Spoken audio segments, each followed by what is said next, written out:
Time now for an in-depth look at the market news this afternoon, and for that, I'm joined on the line by Mr. Daniel Yu, Global Strategist at Yuanta Securities. Mr. Yu, good afternoon. Thank you for making time today. Good afternoon.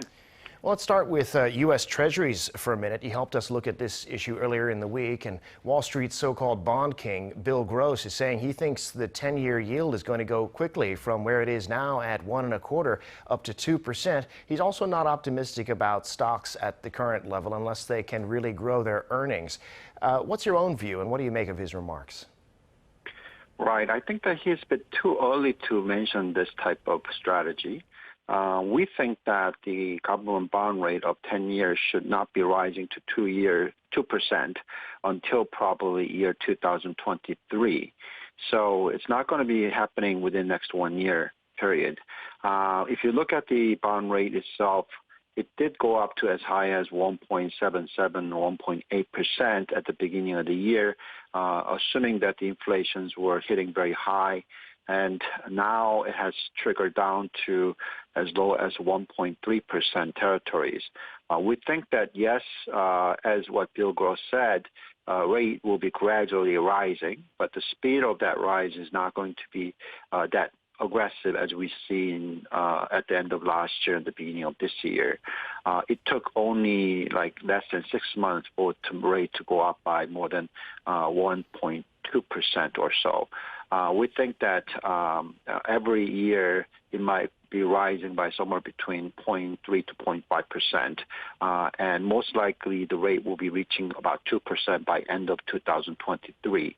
The reason for that is because we believe that right now it is a period of Goldilocks era, where the overall productivity ratio is rising quite rapidly with all the changes that we're seeing in the fourth industrial revolutions, and also some of the changes that we're seeing in the energy industry as well as the electric car industries and etc. Right now, the inflation numbers that we saw so far is related to the structural change that we're seeing. So prices rises were probably very temporary, as what Chairman Powell is saying of the Fed. We agree with him, and that most likely the speed of the rate rise is going to be very gradual. If we think that's going to happen, then we think also equity market has more room for further rise over the next 1 year or so. We think that by year 2023, probably S&P is most likely to rise further by another 30%. The NASDAQ might be even higher. We're assuming that most likely that NASDAQ can rise further by another 45% by end of 2023. Well, in the meantime, stocks on Wall Street are rising, and they rose to new highs on Thursday as U.S. jobless claims fell to the lowest they've been in the pandemic. The Dow up more than the other indices, which is unlike what we've seen in recent days. What's the story in the global markets? Right. I think that what we are seeing is what I've been saying, meaning that right now we are probably entering a new phase of Goldilocks era.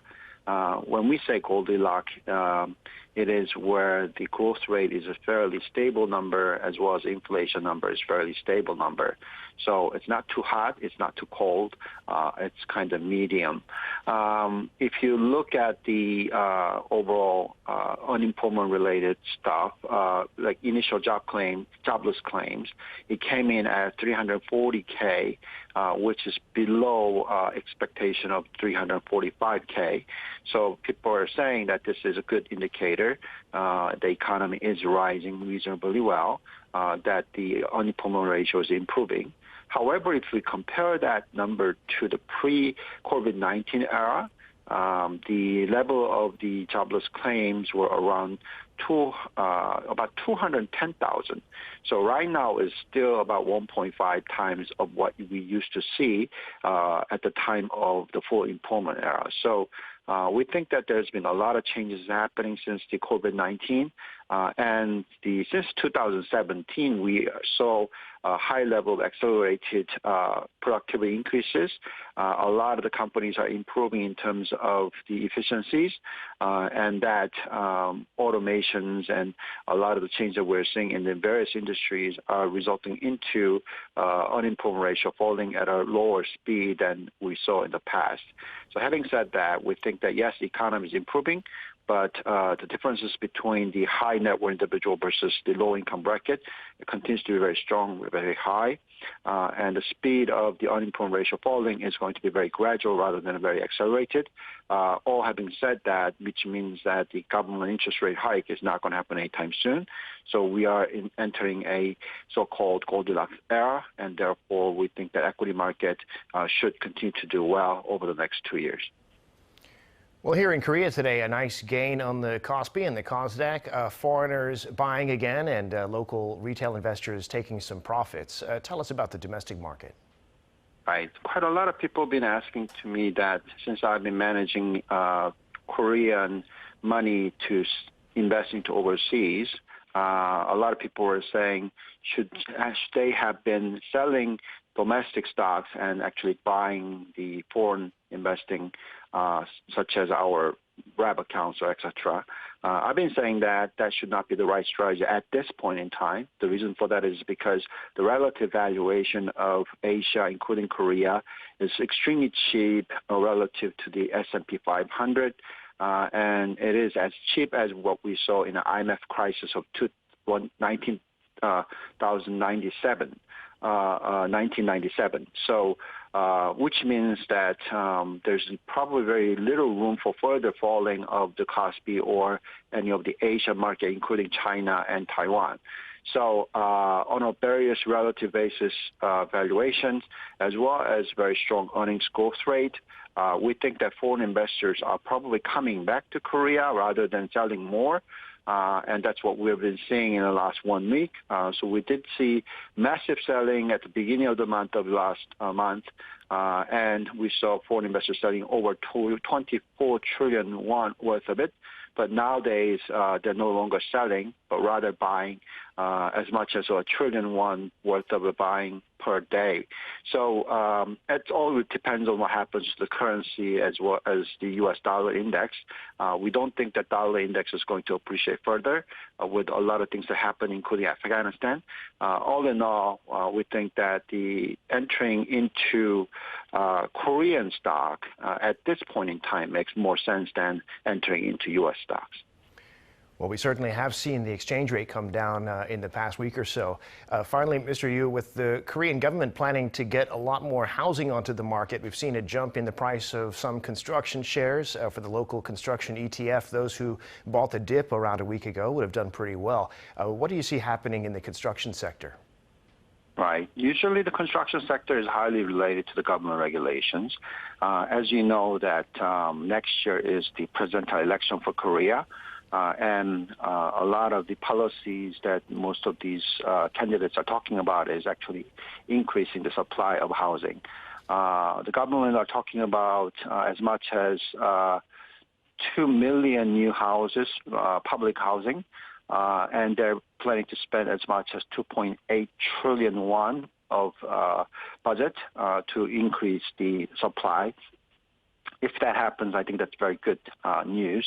For the time being, the government were trying to control the housing market through the other means than the supply. That was probably a very wrong strategy so far, and that has resulted into some of the prices rising by 50% in 1 year, and that's quite crazy to look at. Most of the people are faced with a huge amount of prices rise.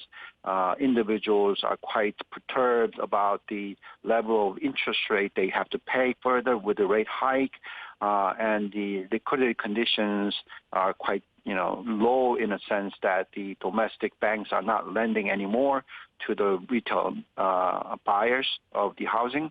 All that has been very, very negative way of handling this crisis. I think that the only way to allow the prices to fall is by adding the supply and able to increase the overall transaction volume. Right now, the Korea housing prices were going up on a very small level of liquidity, which means that it's very skewed, and the prices are rising to the level that is probably record high level in all aspects, meaning that Korea's housing prices as income is probably one of the highest number out of all the OECD countries. So I think that this news of putting the supply is very good news. But only thing that make me feel a bit uncomfortable is because this is all related to the presidential elections rather than really understanding what the overall market is telling us.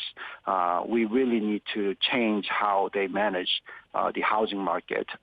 They shouldn't be using the housing market as a political agenda rather than really trying to allow the domestic citizenships to be able to buy houses at a relatively reasonable prices. It truly is a complicated situation, and we look forward going in the future with you to looking at that situation and how it unfolds. Thank you for sharing your insights with us today, as always, and have a great weekend. Thank you. You too.